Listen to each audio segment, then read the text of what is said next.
updated rates po ng Cubes Mountain Resort.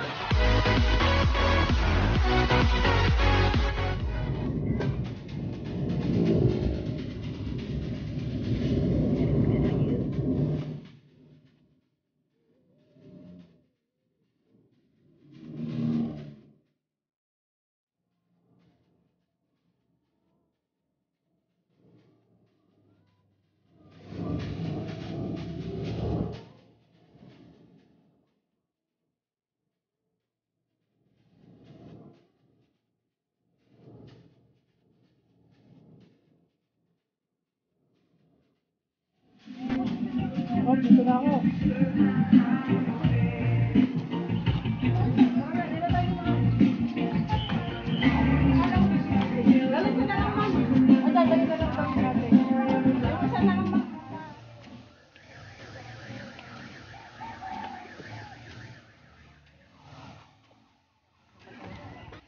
Ginagawa mo? So, alat na.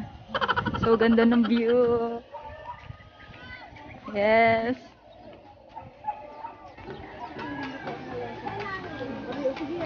Hi, kamusta ka naman? Shout out. Shout out ka naman.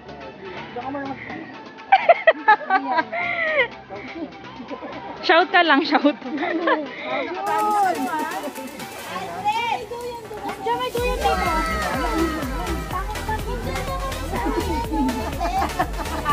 Ito lang matoy.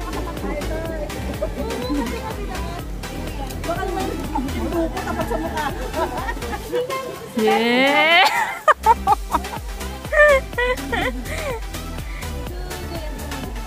Kontan nyo na ako ah. Ate, magkano po itong hotdog? 25 lang po isang 25? Pag dilo to? Ay, 20. 5 piso yung bayad sa pag-ihaw. Taga-ihaw, magkano? Ay, mahal ako. po. Mahalo ang value ko. Paano masabi? Pwede po annual. Sarap po.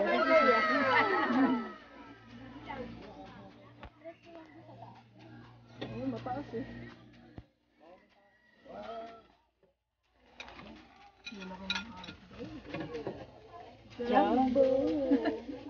Wala na siyang gatas eh. Hindi na makakatulong. Yeah. Shout out. Pa-shout out.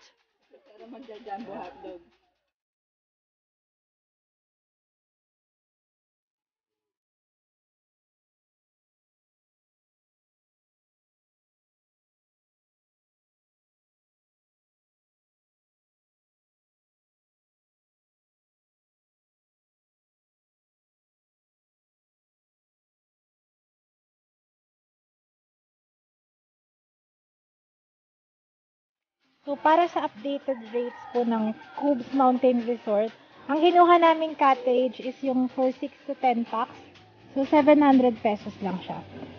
So, pwede rin kayong mamili dyan kung anong cottage yung gusto nyong i-avail.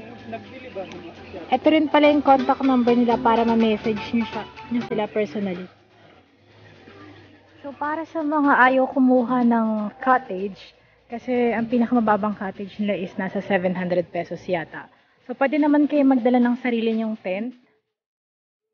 Pero may bayad lang yung tent pitching na around 250 pesos. So, sulit na din siya. Plus yung entrance na 200 pesos. Tapos sa taas niyan is yung mismong pool.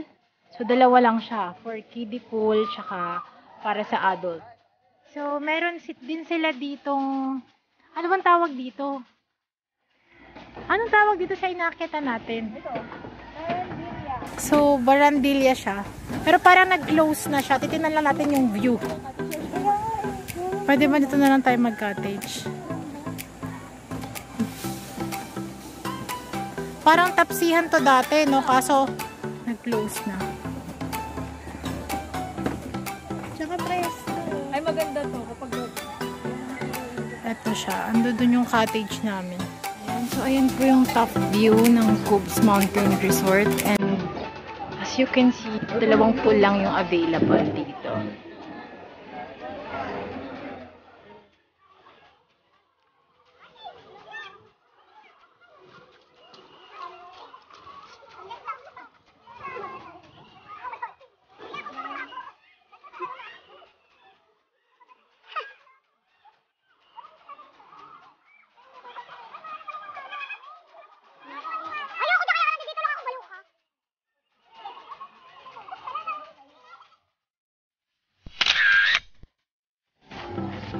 Ayan, so dito, marami naman silang mahuhugasan na mga gripo.